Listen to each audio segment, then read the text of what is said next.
తోడులే ఓదార్చువారు లేక భారమైతిని తండ్రి నీ తోడు లేక మోడునైతిని తండ్రి నీ తోడు లేక మోడునైతిని నీ తోడు దొరికాక చిగురించితిని నీ తోడు దొరికాక చిగురించితిని ఒంటరినై తోడు లేక దూరమైతిని ఓదార్చువారు లేక భారమైతిని ఒంటరినై తోడు లేక దూరమైతిని ఓదార్చేవారు లేక భారమైతిని తండ్రి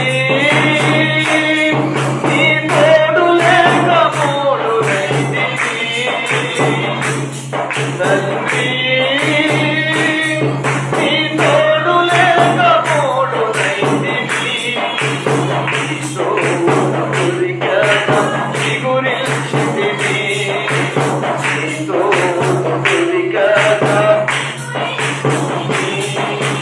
నా ప్రాణ ప్రియుడా నా యేసయ్యా యుగయుగ తండ్రి నా యేసయ్యా నా ప్రాణ ప్రియుడా నా యేసయ్యా యుగయుగ తండ్రి నీవుగాక ఎవరు నాకు లేరయ్యా నీవుగాక ఎవరు నాకు లేరయ్యా నీవే నీవే నా ప్రాణము నీవే నీవే శత్రువుల చేతిలో చిక్కుకుంది స్తుతిపోని మాటలతో నలిగిపోతిని శత్రువుల చేతిలో చిక్కుకుంది స్తుతిపోని మాటలతో నలిగిపోతిని తండ్రి నీ వైపు నేను చూచిన క్షణమే తండ్రి నీ వైపు నేను చూచిన క్షణమే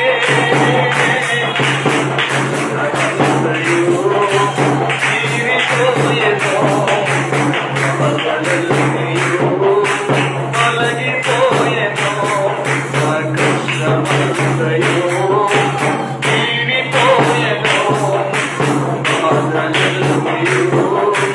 తొలగిపోయేదో నీవుగాక ఎవరు నాకు లేరయ్యా నీవుగాక ఎవరు నాకు లేరయ్యా నీవే నీవే నా ప్రాణము నీవే నీవే నా ప్రాణము నీవే నీవే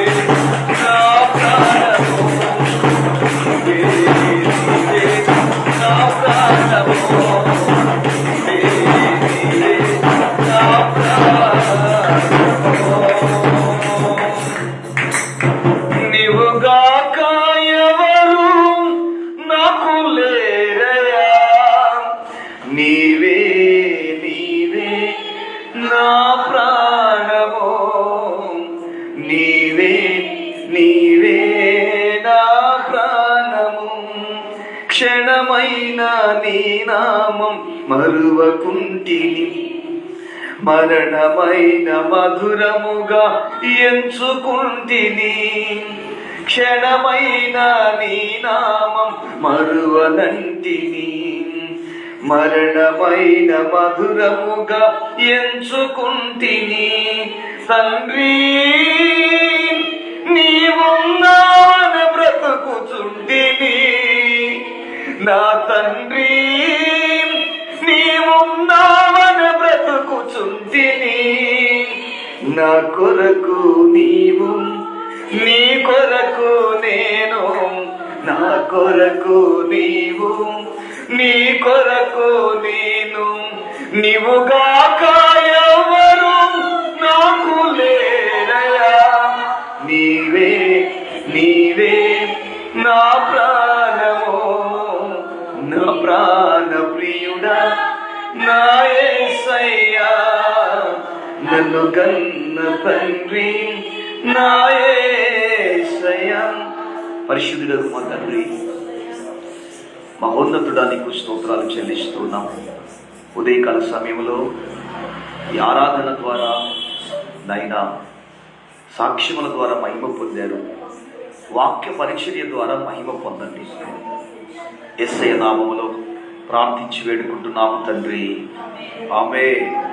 మంచిది దేవుని బిడ్డలారా, గడిచిన పునరుత్థాన దినము నుంచి ఈ పునరుత్థాన దినం వరకు దేవుడు తన సజీవమైన రెక్కల క్రింద మనలందరినీ భద్రపరిచి కాచి కాపాడి ఈ రీతిగా ఆయన నామాన్ని స్తుతించే సమయాన్ని, తరుణాన్ని ప్రభువు మనకు ప్రసాదించారు. కూడి వచ్చిన మీ అందరికీ వందనాలు తెలియజేస్తున్నాను. అందరూ బాగున్నారని తలంచుతూ ఉన్నాను. మీ కొరకు ప్రభు సన్నిధిలో ప్రార్థిస్తూ ఉన్నాము. మంచిది, దేవుని వాక్యాన్ని ఈ సమయంలో మనం విందాం. పరిశుద్ధ గ్రంథంలో నుండి మలాకి గ్రంథంలో నుండి 1వ అధ్యాయము 6వ వాక్యాన్ని చదువుదాం. మలాకి గ్రంథం 1వ అధ్యాయము 6వ వాక్యాన్ని చదువుదాం. కుమారుడు తన తండ్రిని గణపరుచును కదా, దాసుడు యజమానుని గణపరుచును కదా. నా నామం నిర్లక్ష్య పెట్టు యాజకులారా, నేను తండ్రినైతే నాకు రావలసిన ఘనత ఏమైను, నేను యజమానునైతే నాకు భయపడువాడు ఎక్కడ ఉన్నాడు అని సైన్యములకు అధిపతి యెహోవా మిమ్మల్ని అడుగుచున్నాడు. దేవునికి స్తోత్రాలు. దేవుని బిడ్డలారా, చదవబడిన ఈ వాక్య భాగంలో మలాకి గ్రంథంలో నుండి మనం చదువుతూ ఉన్నాం. మలాకి అనే మాటకు అర్థం ఏమిటి అంటే యెహోవా వర్తమానికుడు అని ప్రభు యొక్క సన్నిధానంలో మరియు మీకు తెలియపరుస్తూ ఉన్నాం. ఈ 1వ అధ్యాయము 6వ వాక్యంలో దేవాది దేవుడు ఏమంటున్నాడంటే, కుమారుడు తన తండ్రిని ఘనపరుచును కదా,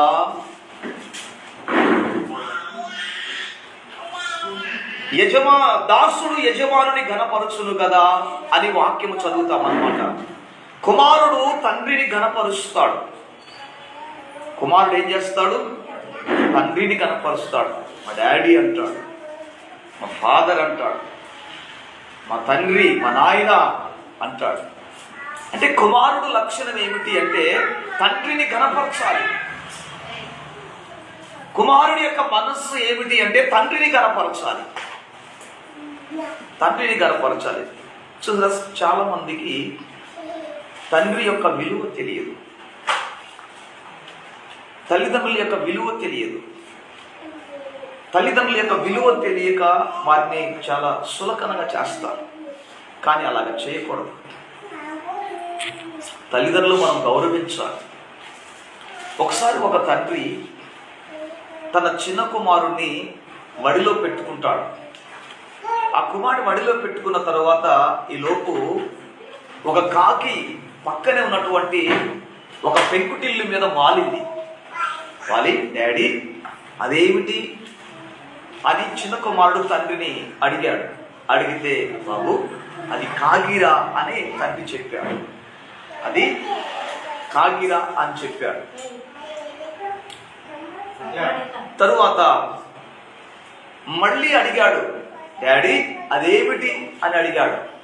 అడిగితే, నాయన అది కాగిరా అని తండ్రి చెప్పాడు. మళ్ళీ కొద్దిసేపటకు మళ్ళీ డాడీ అదేమిటి అని అడిగాడు. అడిగితే మళ్ళీ కూడా కాకిరా అని తండ్రి చెప్పాడు. చెప్పిన తర్వాత సరే, చాలా సంవత్సరాలు అయిపోయింది. చిన్న కుమారుడు పెద్దోడయ్యాడు, తండ్రి ముసలోడయ్యాడు. ముసలి వ్యక్తి అయిన తర్వాత ఆయనకు ప్రక్కనే ఒక మంచం వేసి కూర్చోబెట్టారు. ఈలోపు కుమారుడికి తెలిసినటువంటి ఫ్రెండ్స్ వచ్చారు. వచ్చిన తర్వాత తండ్రి ముసలివాడు అయ్యాడు కదా, అయ్యా బాబు ఎవరిని ఆయన వచ్చింది అని తండ్రి అడిగాడు. అడిగితే కుమారుడు అన్నాడు కదా, మా ఫ్రెండ్స్ డాడీ మా ఫలాని వ్యక్తి అని ఆ కుమారుడు తండ్రికి చెప్పాడు. సరే, వచ్చినటువంటి వ్యక్తి వెళ్ళిపోయాడు. మళ్ళీ ఇంకొక వ్యక్తి వచ్చాడు. వచ్చిన తర్వాత ఆ తండ్రి, ముసలి తండ్రి ఏమంటున్నాడంటే, అయ్యా మళ్ళీ ఎవడరా వచ్చింది అని అడిగేసరికి, ఊకో డాడీ, అస్తమానం వాళ్ళు వస్తున్నారు వీళ్ళు వస్తున్నారు ఏమన్నా అడుగుతావు? నీకు అవసరమా అవన్నీ నీకు అవసరమా? ఎంతోమంది వస్తారు నా దగ్గరకు, నా ఫ్రెండ్స్ వస్తారు, నా స్నేహితులు వస్తారు, నా మిత్రులు వస్తారు, నా కొలీగ్స్ వస్తారు, నాకు సంబంధించిన వ్యక్తులు అందరూ వస్తారు, అవన్నీ నీకెందుకు? చప్పుడు చేయకుండా కూర్చొని కాస్త భోజనం చేసి కూర్చోరాదు, పడుకోరాదు, అన్ని అస్తమానం వాళ్ళు వస్తున్నారు వీళ్ళు వస్తున్నారు అడుగుతున్నారని కుమారుడు కసిరిచేశాడు.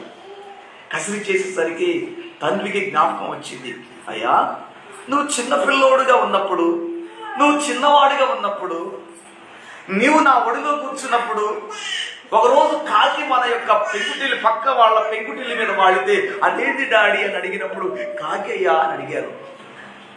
అట్లా నువ్వు చాలాసార్లు అడిగిన తర్వాత నేను విసుగుపడలేదయ్యా, నేను చిరాకు పడలేదు, నేను కోపగించుకోలేదు అని ఆ తండ్రి కుమారుడికి చెప్తాడు. అంటే తండ్రి యొక్క ప్రేమ చూసారా? తండ్రి ప్రేమ ఎంత ఘనంగా ఉంటుందో, తల్లి ప్రేమ ఎంత ఘనంగా ఉంటుందో మనం చూడగలుగుతున్నాం. అయితే కుమారుడు చేయవలసింది ఏమిటి అంటే, వాక్యము సెలవిస్తుంది, కుమారుడు తండ్రిని కనపరచును కదా. వినరా? మనకు ఎవరైనా కానీ మన యొక్క జీవితంలో మనకు హీరో ఎవరిగా ఉండాలి అంటే తల్లిదండ్రులే ఉండాలి. దేవునికి స్తోత్రాలు. చూసారా, చాలా మందికి హీరోస్ ఉంటారు కదా, హీరోస్ ఉంటారు, వాళ్ళు కాదు మన హీరోస్. దేవునికి స్తోత్రాలు. వాళ్ళెవరు? వాళ్ళెవరు అసలు? వాళ్ళు కష్టపడి చదివించినటువంటి వాళ్ళు ఏమైపోయారు? రక్తము చెమటగా మార్చి ఈ స్థితిలోకి రావడానికి ప్రయాసపడ్డటువంటి వాళ్ళు ఏమైపోయారు? ఎక్కడో స్టేజ్ మీద డాన్స్ చేసేవాడు హీరోగా ఉంటారు, ఎక్కడో భయంకరమైనటువంటి జీవితాన్ని జీవించేవారు హీరోగా చేసుకుంటారు. వాళ్ళు హీరో కాదు మనకు. చూసారా, మన దైనందిన జీవితంలో, ఆత్మీయ జీవితంలో యేసయ్య మనకు హీరోగా ఉండాలి. మనం జీరోగా ఉన్నటువంటి స్థితిలో యేసయ్య హీరోకి వచ్చి మనల్ని బ్రతికించాడు, మన శాపాన్ని తీసివేశాడు, మన పాపము కట్లు తొలగించాడు, మన అంధకారాన్ని పారదోలాడు, మనకున్నటువంటి ఓ భయంకరమైనటువంటి లోక సంబంధ ఆచారాలను దూరం చేసి ఈ రోజు ఆయన రక్తము చేత మనల్ని కడిగి శుద్ధీకరించాడు. కాబట్టి మన ఆత్మీయ హీరో ఎవరంటే యేసయ్యే మన హీరో. దేవునికి స్తోత్రాలు. ఎందుకు ఆయన హీరో అంటే, ఒకప్పుడు మనం జీరోగా ఉన్నాం, ఒకప్పుడు మనం సున్నాగా ఉన్నాం, ఒకప్పుడు లోకంలో తిరిగేటువంటి వారు, లోక సంబంధమైన ఆచారాలు, చీకటి సంబంధమైన జీవితం, పాపము, భయంకరమైనటువంటి శాపము, రోగము, సమాధానం లేకుండా నెమ్మది లేకున్నటువంటి జీవితాలను, అది జీరో అన్నమాట. యేసయ్య నెంబర్ 1గా మన ప్రక్కన నిలిచి మనకు విలువనిచ్చాడు. సున్నాకు ఎప్పుడు కూడా విలువ ఉండదు, దాని ప్రక్కన 1 నెంబర్ 1 సంఖ్య ఉంటే దానికి విలువ ఉంటుంది. నెంబర్ 1గా యేసయ్య మన ప్రక్కన నిలవబడ్డాడు కాబట్టి మన జీరో జీవితాలను హీరోగా చేసినటువంటి హీరో యేసయ్య. దేవునికి స్తోత్రాలు. కనుక కుమారుడు చేయవలసింది ఏమిటి అంటే తండ్రిని గణపరచాలి అని దేవుని యొక్క వాక్యము సెలవిస్తూ ఉంది. కుమారుడు తండ్రిని గణపరచును కదా. చూసారా, కుమారుడు తండ్రిని గణపరచును కదా అని దేవుని యొక్క వాక్య భాగంలో మనం చదువుతూ ఉన్నాం. ఆ మలాకీ గ్రంథం 3వ అధ్యాయము మరియు ఆ 11వ వాక్య భాగంలో ఒక మాటను మనం చదువుతూ చూడండి. ఆ 17వ వాక్యం చదువుదాం. మలాకీ గ్రంథం 3:17లో 17 వచ్చినమ్మా. 3:17 తండ్రి తన్ను సేవించు కుమారుని కనికరించున్నట్లుగా కనికరించునట్టు నేను వారిని కనికరించునని సైన్యములకు అధిపతి యెహోవా సెలవించుచు ఉన్నాడు. చూసారా, వాక్యం ఏమి సెలవిస్తుందంటే తండ్రి తన్ను సేవించు కుమారుణ్ణి. రెండవది ఏమిటి అంటే కుమారుడు ఏమి చేయాలంటే తండ్రిని సేవించాలి అట. తండ్రిని సేవించాలి అంటే తండ్రి యొక్క అడుగుజాడలో నడవాలి, తండ్రిని స్వీకరించాలి. సేవించాలి అంటే తండ్రిని స్వీకరించాలి. అంటే సేవించడం అంటే త్రాగటం. చూసారా, షడ్రక్ మేషక్ అబేద్నెగోలు దేవుణ్ణి సేవించినటువంటి వ్యక్తులుగా ఉన్నారు, అంటే దేవుణ్ణి స్వీకరించినటువంటి వ్యక్తులుగా ఉన్నారు. ఇప్పుడు కుమారుడు ఏం చేయాలంటే తండ్రిని సేవించాలి అని వాక్యం సెలవిస్తుంది. మొదటిగా మనం ఏం చదివామంటే కుమారుడు తండ్రిని కనపరచాలి అని చదివాము. రెండవది ఏమిటంటే కుమారుడు తండ్రిని సేవించాలి అని దేవుని వచనాన్ని బట్టి ప్రభు సన్నిధులు మీకు తెలియపరుస్తూ ఉన్నాను. చూసారా, మనం చదివినటువంటి 103వ కీర్తన 7వ వాక్య భాగంలో అక్కడ ఒక వాక్య భాగాన్ని మనం చదువుతాం అన్నమాట. తండ్రి తన కుమారుల ఎడల జాలిపడినట్లుగా అనే వాక్య భాగాన్ని మనం చదువుతాం అన్నమాట. తండ్రి తన కుమారుల ఎడల జాలిపడినట్లుగా యెహోవా తన యందు భయభక్తులు గల వారి ఎడల ఆయన జాలిపడును అని దేవుని యొక్క వాక్య భాగంలో చదువుతున్నాం. తండ్రి తన కుమారుల ఎడల జాలిపడేటువంటి వాడని వాక్యం సెలవిస్తుంది. ఆ కుమారుడు తన ఆస్తిలో సగం వాటా ఇవ్వమని చెప్తాడు. ఎందుకురా అని తండ్రి అడుగుతాడు. లేదు డాడీ నాకు కావాలి అడుగుతాడు. సరే అనుకొని ఆ ఆస్తిలో సగం భాగము కుమారుడికి ఇచ్చేస్తాడు. కుమారుడు ఆస్తంతా తీసుకొని దూరదేశానికి వెళ్ళిపోతాడు, దూర ప్రాంతానికి వెళ్ళిపోతాడు. ఆ దూర ప్రాంతానికి వెళ్ళి డబ్బంతా ఖర్చు పెట్టుకుంటాడు. ఆ డబ్బుతో మరి అనేకమైనటువంటి ఆ లోక సంబంధమైన కార్యక్రమాలు చేస్తాడు. వేశ్యలకు ఖర్చు పెడతాడు, త్రాగుడుకు ఖర్చు పెడతాడు, ఎన్నెన్నో ఆ పద్ధతులు ఖర్చు పెడతాడు. డబ్బంతా అయిపోయింది. ఈలోపు దేశంలో కరువు వచ్చేసింది. డబ్బు అయిపోయింది, ఖర్చు పెట్టాడు, డబ్బంతా ఖర్చు అయిపోయింది. దేశంలో కరువు వచ్చేసింది. కరువు వచ్చిన తర్వాత తినడానికి ఆహారం లేదు.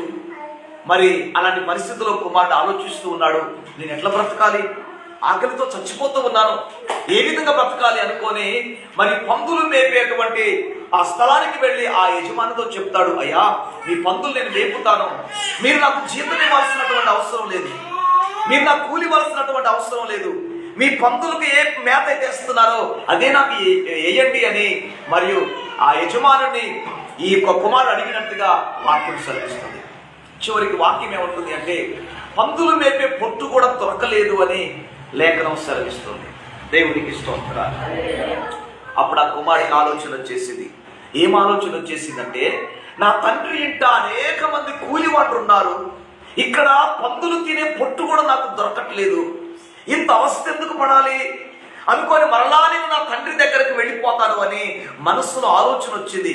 ఇప్పుడు నా తండ్రి దగ్గరికి వెళ్ళి నేను కుమారుడిని అనిపించుకోను, ఒక కూలివాడిగా ఉంటాను, ఒక పని మనిషిగా ఉంటాను అనుకొని ఒక నిర్ణయం చేసి తండ్రి దగ్గరికి వెళ్ళిపోయాడు. అయితే తండ్రి దగ్గరికి వెళ్ళిన తర్వాత తండ్రి వాడు ఇంకా దూరంగా ఉన్నప్పుడు చూశాడు, ఎవరు ఈ అబ్బాయి, ఎవరు ఈ యవనస్తుడు, ఎవరు అని చూస్తే తన కుమారుడే. ఆ కుమారుడు చూసి జాలి పడ్డాడు. అయ్యో, కొన్ని సంవత్సరాల క్రితం నా కుమారుడు వెళ్ళిపోయాడు కదా, మరలా తిరిగి నా దగ్గరకు వస్తూ ఉన్నాడు. చూసారా తండ్రికి ఎంత ప్రేమనదో. డబ్బంతా ఖర్చు పెట్టుకున్నాడు.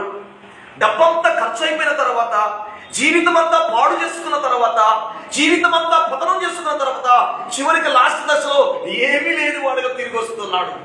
అప్పుడు తండ్రి కోపం రావాలి కదా, కానీ ఆ తండ్రి కోపపడేవాడు కాదు.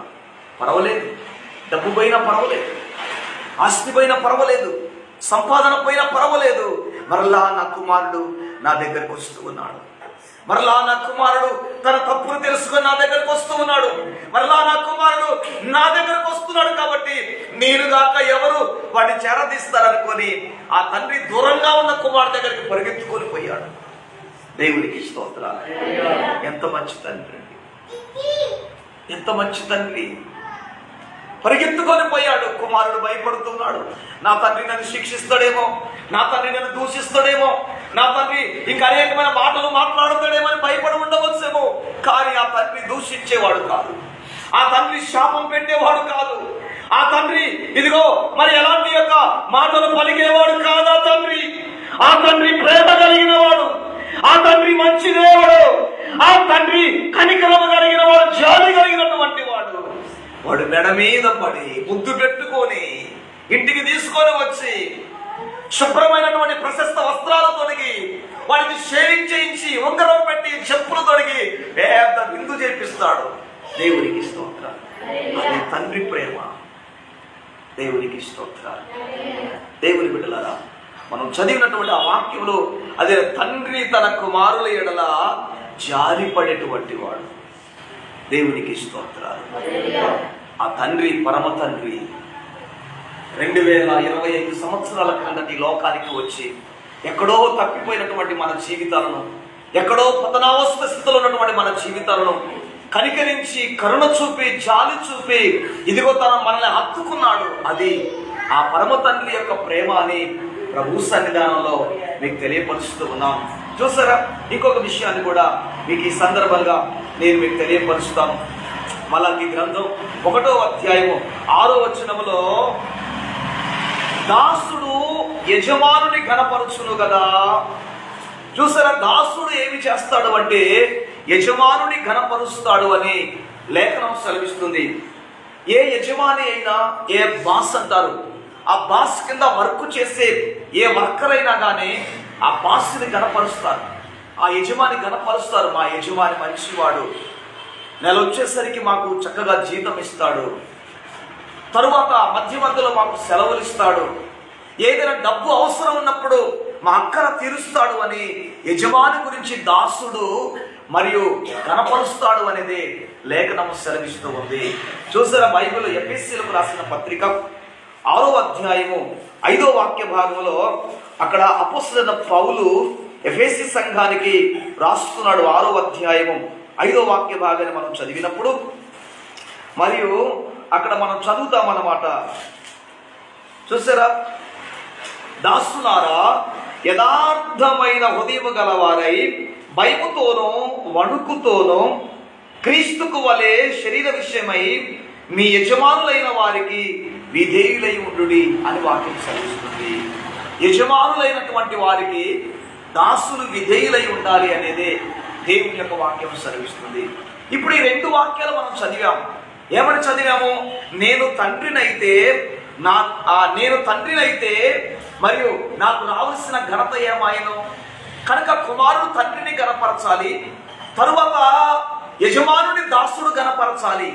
అయితే నేను మీకు తండ్రిని కదా, నన్ను గణపరిచే వారు ఎక్కడున్నారు?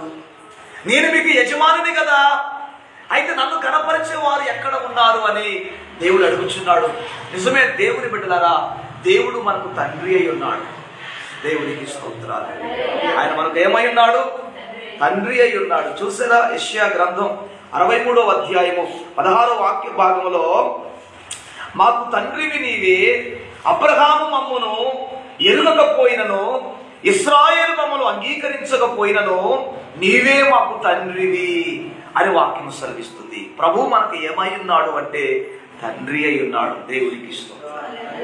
ఆయన మనకు తండ్రి స్థానాన్ని ఫుల్ఫిల్ చేయగలిగినటువంటి వాడు తండ్రి. ఆయన అబ్రహాము మమ్మల్ని ఎరుగకపోయినప్పటికీ, ఇశ్రాయేలు మమ్మల్ని అంగీకరించకపోయినను నీవే మాకు తండ్రివి అని వాక్యము సెలవిస్తుంది. 64వ అధ్యాయం యెషయా గ్రంథం 64వ అధ్యాయం 8వ వచనములో, యెహోవా నీవే మాకు తండ్రివి. దేవునికి స్తోత్రాలు. మహిమ నీకే, ఘనత నీకే, ప్రభావము నీకే, తేజస్సు నీకే, ఆరాధన నీకే. నీవు మాకు తండ్రివి యేసయ్యా, మేము నీకు పిల్లలమేసయ్యా.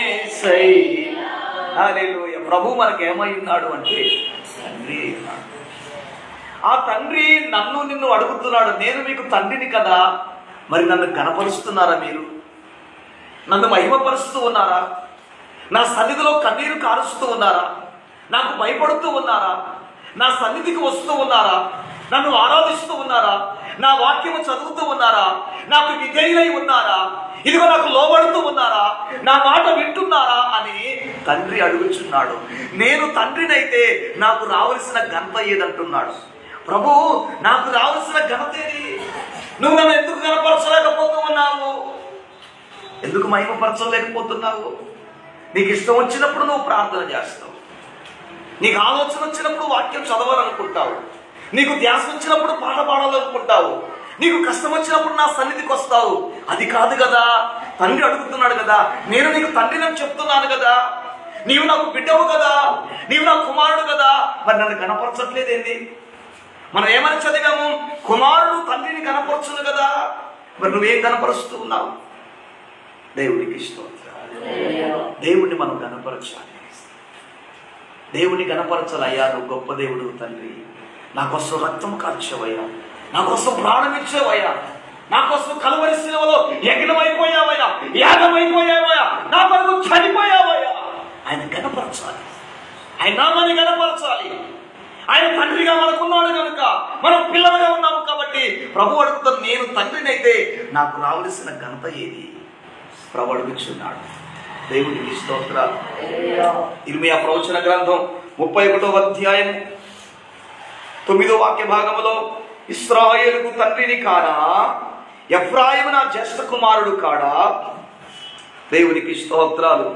చూసారా, ఇశ్రాయేలుకు నేను తండ్రిని కానా, ఎఫ్రాయిము నా జ్యేష్ఠ కుమారుడు కాడా. ఇశ్రాయేలుకు తండ్రి అయి ఉన్నాడు. ప్రియ సంఘమా, ప్రియ జనాంగమా, దేవుడు మనకు తండ్రిగా ఉన్నాడు. దేవుడు మనకు తండ్రి స్థానంలో ఉన్నాడు. ఆయన మనకు యజమానుడుగా ఉన్నాడు. ఆయన మనకు నాయకుడుగా ఉన్నాడు. ఆయన మనకు కాపరిగా ఉన్నాడు అనేదే ఈ పగటి పూట ప్రభు సన్నిధిలో మీకు తెలియపరుస్తున్నాను. ఇశ్రాయేలుకు నేను తండ్రిని కానా, ఎఫ్రాయిము నా జ్యేష్ఠ కుమారుడు కాడా అని ప్రభు అడుగుతున్నాడు. ప్రభు నీకు తండ్రి అయి ఉన్నాడు. దేవునికి స్తోత్రాలు. 1 కొరింథీ పత్రిక 5వ అధ్యాయం 8వ అధ్యాయం 5వ వాక్య భాగములో, 8-5 వాక్య భాగములో, దేవతలు అనబడిన వారు, ప్రభువులు అనబడిన వారు అనేకులు ఉన్నారు, మనకు ఒక్కడే దేవుడున్నాడు, ఆయన తండ్రి. దేవునికి స్తోత్రాలు.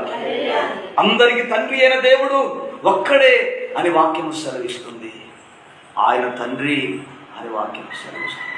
దేవతలు అనబడినటువంటి వారు అనేకులు ఉన్నారు, ప్రభులు అనబడినటువంటి వారు అనేకులు ఉన్నారు. కానీ ఇదిగో ఒకే దేవుడు మనకున్నాడు. 100,000 దేవుళ్ళు మనకు లేరు. ఒక దేవుడే మనకున్నాడు. ఆయన మనకు తండ్రి. అందుకనే వాక్యము సెలవిస్తుంది, ఇదిగో మీకు శిశువు పుట్టను, కుమారుడు అనుగ్రహించబడను, ఆయన భుజం మీద రాజ్యభారం ఉండను, ఆశ్చర్యకరుడు, ఆలోచనకర్త, నిత్యుడకు తండ్రి, బలవంతుడైన దేవుడని వాక్యము సెలవిస్తుంది.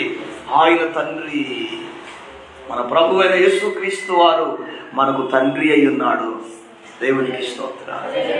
హల్లెలూయా, హల్లెలూయా, హల్లెలూయా, హల్లెలూయా. మనకు ఒక్కడే దేవుడు ఉన్నాడు, ఆయన తండ్రి. తండ్రి అని వాక్యం సెలవిస్తూ ఉంది.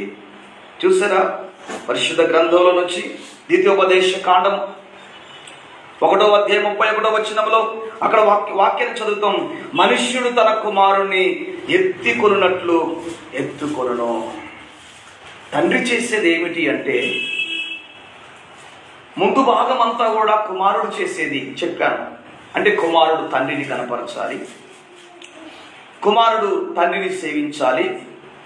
వినరా, ఆ కుమారుడు తండ్రికి భయపడాలి, కుమారుడు తండ్రి ఎడల భయభక్తులు కలిగి ఉండాలి, కుమారుడు తండ్రి అంటే గౌరవించాలి, ప్రేమ చూపెట్టాలి అని కుమారుడు గురించి చెప్పాను.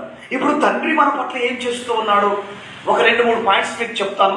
ద్వితీయోపదేశ కాండం 1వ అధ్యాయము 31వ వచనములో, మనుష్యుడు తన కుమారుని ఎత్తుకున్నట్లుగా ఎత్తుకొని. చూసారా, మనుష్యుడు తన కుమారుని ఎత్తుకున్నట్లు ఆయన ప్రభు ఎత్తుకునేవాడు. తండ్రి ఏ విధంగా కుమారుని ఎత్తుకుంటాడో ప్రభువు కూడా, ఆ దేవుడు కూడా మనల్ని ఎత్తుకునేవాడు. సిలువను మోసిన చేతులతో ఎత్తుకుంటివే, గాయము నొందిన హస్తములో చెక్కుకుంటివే, సిలువను మోసిన చేతులతో ఎత్తుకుంటివే. ప్రభు మనల్ని ఎత్తుకునే దేవుడు ఆయన. దేవునికి స్తోత్రాలు. ఎత్తుకునే దేవుడు ఆయన. ఎప్పుడు నేను ఎత్తుకుంటాడు? నువ్వు దేవుడి దగ్గరికి రావటంతో చిన్నవాడు కావాలి. ప్రభు స్తోత్రాలు. ఆ పిల్లవాడిని తల్లి ఎత్తుకుంటుంది, చిన్నవాడు కాబట్టి ఎత్తుకుంటుంది. ఆ పిల్లవాడిని తండ్రి ఎత్తుకుంటున్నాడు, చిన్నవాడు కాబట్టి ఎత్తుకుంటాడు. మన ప్రభు మనల్ని ఎత్తుకుంటాడు. మనం కూడా చిన్నవాళ్ళం కావాలి. అంటే మన మనస్సు చిన్నది కావాలి, చిన్న బిడ్డలంగా మనస్సు కలిగి ఉండాలి. మనలో గర్వం ఉండకూడదు, అహంకారం ఉండకూడదు, కోపం ఉండకూడదు, శరీర కోరికలు ఉండకూడదు, శరీర ఆశలు ఉండకూడదు. దేవుడికి ఆయాసకరం ఏమీ కూడా ఉండకూడదు. అదే చిన్నదనం. చిన్నగా ఉండాలి, మన మనస్సు చిన్నగా ఉండాలి. దేవుడికి అంగీకారమైనప్పుడు ఆ ప్రభువు మనల్ని ఎత్తుకుంటాడు. బైబిల్ చెప్తుందన్నమాట, మనుష్యుడు తన కుమారుని ఎత్తుకొనినట్లుగా నేను మిమ్మల్ని ఎత్తుకుంటాను. దేవునికి స్తోత్రాలు. చూసారా, యెషయా గ్రంథం 1వ అధ్యాయం 2వ వచనములో నేను పిల్లలను పెంచి గొప్పవారిగా చేసి తిని అని వాక్యం సెలవిస్తుంది. తండ్రికి ఏం చేస్తాడంటే పిల్లలను పెంచి గొప్పవారిగా చేస్తాడట, పెద్దవారిగా చేస్తాడట. ప్రభు స్తోత్రాలు. తల్లి ఏమో తన బిడ్డలను చంకనెత్తుకుంటది. తల్లి తన బిడ్డలను చంకనెత్తుకుంటది. తండ్రి తన యొక్క బిడ్డలను ఎక్కడ ఎత్తుకుంటాడు? ఎక్కడ? భుజాల మీద ఎత్తుకుంటాడు. దేవునికి స్తోత్రాలు. వ్యత్యాసం చెప్పమంటారా? అంటే ఆ తల్లి ఏం చేస్తుందంటే నా బిడ్డ నా చుట్టే తిరగాలి, నా చుట్టే ఉండాలి, నన్నే చూడాలి, నా బిడ్డ నాతోటే ఉండాలి అని ఆ తల్లి కోరుకుంటుంది. కోరుకోవటం తప్పేమి లేదు. తండ్రి ఏం చేస్తాడు అంటే భుజాల మీద ఎత్తుకొని ప్రపంచాన్ని పరిచయం చేస్తాడు, ప్రపంచాన్ని పరిచయం చేస్తాడు. దేవునికి స్తోత్రం. నా బిడ్డ గొప్పోడు కావాలి అంటే తల్లికి కూడా ఉంటుంది. అంటే తండ్రి యొక్క కాన్సెప్ట్ అది, తండ్రి యొక్క ఆలోచన. చూసారు, ఏదైనా కష్టం వచ్చిందనుకోండి, తల్లి ముందు చెప్పేది ఏమిటంటే కొడుకా నీకోసం ఎంత కష్టపడ్డరా, 9 నెలలు కడుపులో చదువుకున్నారా, మీ నాన్న ఆడ చూసిండ్రా, కనీసానికి నాకు ఒక యాప్లికాయ తీసుకొని రాలేదు అని తల్లి ఇదొకటి చెప్తా ఉంటుంది. మంచిదే, తల్లి యొక్క సాక్రిఫైస్ చాలా గొప్పది. కానీ తండ్రి కనపడడు. విన్నరా? తండ్రి యొక్క కష్టం అనేది మరియు చెప్పుకోవటానికి అక్కడ సాక్ష్యంగా ఉండదు, తల్లి చెప్పుకోవడానికి సాక్ష్యంగా ఉంటుంది. దేవునికి స్తోత్రాలు. కనుక దేవుని బిడ్డలారా, తండ్రి భుజాల మీద ఎత్తుకుంటాడు. నా కొడుకు గొప్పవాడు కావాలి, ప్రజలందరికీ తెలియాలి, బాగా చదువుకోవాలి, ఉద్యోగం సంపాదించాలి, నలుగురిలో ఒక మంచి వ్యక్తిగా ఉండాలి అని తండ్రి నలుగురికి పరిచయం చేసేవాడు. దేవునికి స్తోత్రాలు. అదే అన్నమాట మనం చదివినటువంటి యెషయా గ్రంథం 1:6లో నేను పిల్లలను పెంచి గొప్పవారిగా చేశాను. దేవుడు పిల్లలను పెంచి గొప్పవారిగా చేశాడట. పెంచినటువంటి పిల్లలు ఏమయ్యారంటే నా మీద తిరగబడ్డారు అని ప్రభు చెప్తున్నాడు. నేను పెంచినటువంటి పిల్లలు, నేను సాకినటువంటి పిల్లలు, నేను ఎత్తుకున్నటువంటి పిల్లలు, నేను భోజనం పెట్టినటువంటి పిల్లలు ఇదిగో నా మీద ఎదురు తిరుగుతూ ఉన్నారు. చూసారా, వాళ్ళు పెరిగి పెద్దవారై నా మీద ఎదురు తిరిగారు, నా మీదకి వచ్చారు అని దేవాది దేవుడు తన బాధను చెప్తూ ఉన్నాడు. అంటే తండ్రి యొక్క బాధ్యత ఏమిటంటే పిల్లలను పెంచి పెద్దవారిగా చేసేటువంటి వాడు. దేవునికి స్తోత్రాలు. 3వ విషయం కూడా చెప్తాను. హోషేయ గ్రంథం 11వ అధ్యాయము 2-3 వాక్యాలు చదువుదాం. మొదటి 2-3 వాక్యాలు చదువుదాం. ఇశ్రాయేలు బాలుడుగా ఉండగా, చూసారా, హోషేయ గ్రంథము ఒక మాట చదివి మనం ముందుకు సాగుదాం. చూడండి, చదవగలిగిన వారు త్వరగా చదవండి. హోషేయ గ్రంథం 11వ అధ్యాయం మొదటి 2-3 వాక్యాలు చదువుదాం.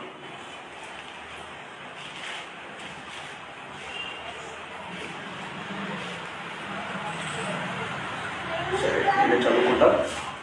ఇశ్రాయేలు బాలుడై ఉండగా నేను అతని ఎడల ప్రేమ కలిగి నా కుమారుని ఐగుప్తులను పిలిచి తిని, ప్రవక్తలు వారిని పిలిచినను బయలుదేవతలకు వారు బలులు అర్పించిరి, విగ్రహములకు ధూపం వేసి ఎఫ్రాయిమును చెయ్యి పట్టుకొని వానికి నడక నేర్పిన వాడును నేనే, వారిని కౌగిలించుకున్నవాడు నేనే వారిని స్వస్థపరిచిన వాడును, ఆ సంగతి మనసున పట్టలేదు అని వాక్యము సెలవిస్తుంది. ఇక్కడ ఒక 4 పాయింట్స్ మనం చూస్తామన్నమాట. ఇశ్రాయేలు బాలుడై ఉండగా అతని ఎడల ప్రేమ కలిగి ఉన్నాను అని ప్రభు చెప్తున్నాడు. అయితే తండ్రి తన బిడ్డల ఎడల ప్రేమ కలిగి ఉంటాడు. దేవునికి స్తోత్రాలు. మనం ఫస్ట్ వాక్యం చదివాము కదా, తండ్రి తన కుమారుని ఎడల జాలి పడినట్లుగా అని మనం చదివాము కదా. ఇక్కడ కూడా తండ్రి ఆ తల్లి తన బిడ్డ పట్ల జాలి పడుతుంది అనేది, ప్రేమ కలిగి ఉంటుంది అనేది చదువుతామన్నమాట. అయితే ఇశ్రాయేలు బాలుడై ఉండగా ప్రేమ కలిగి ఉన్నాడు అని చదువుతామన్నమాట. రెండవది ఏమిటంటే వానికి నడక నేర్పినటువంటి వాడు, ఎఫ్రాయిమును చెయ్యి పట్టుకొని వానికి నడక నేర్పిన వాడును. తండ్రి తన కుమారుడికి ఏమి నేర్పుతాడు?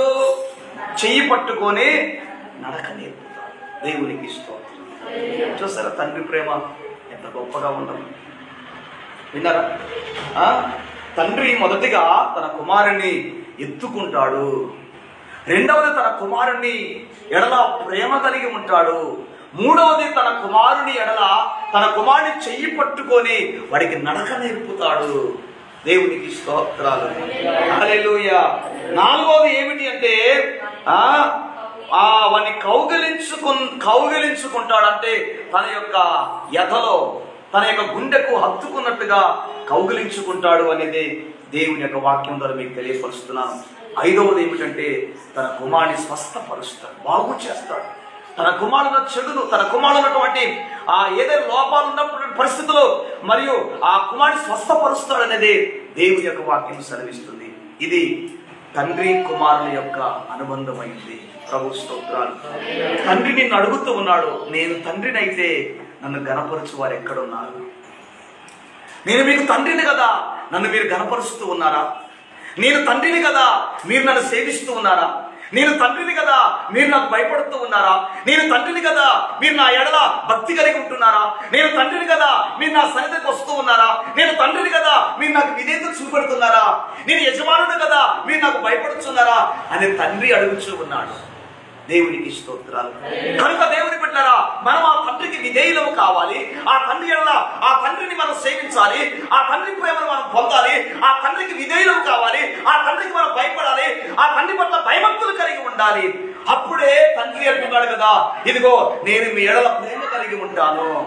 రెండవది ఏమిటి అంటే మరి మిమ్మల్ని ఎత్తుకుంటాను అని చెప్తున్నాడు. మూడవది ఏమిటంటే మీ చెయ్యి పట్టుకొని నడక నేర్పుతాను. దేవునికి స్తోత్రాలు. నాలుగవది మిమ్మల్ని కౌగిలించుకుంటాను. ఐదవది మిమ్మల్ని స్వస్థపరుస్తానని తండ్రి మనకు అభయమిస్తున్నాడు. ప్రభు స్తోత్రాలు. ఆ విధంగా మనం తండ్రిని ఘనపరిచేటువంటి వారముగా, తండ్రిని మహిమపరిచే వారముగా, తండ్రిని సేవించే వారముగా, తండ్రిని కీర్తించేవారుగా, తండ్రి ఎడల భయభక్తులు కలిగే వారుగా ఉందాం. అప్పుడే ఆ తండ్రి మనల్ని ఎత్తుకునేవాడు, హత్తుకునేవాడు, నడక నేర్పేవాడు, చెయ్యి పట్టుకొని మరియు మనకు నడక నేర్పించి మనం స్వస్థపరిచేవాడు అని ఈ వాక్యం ద్వారా మీకు తెలియపరుస్తూ ఈ మాటలు మరియు నేను ముగిస్తున్నాను. దేవుడి మాట మన వినికిడిలో ఆశీర్వదించును గాక. ఆమేన్.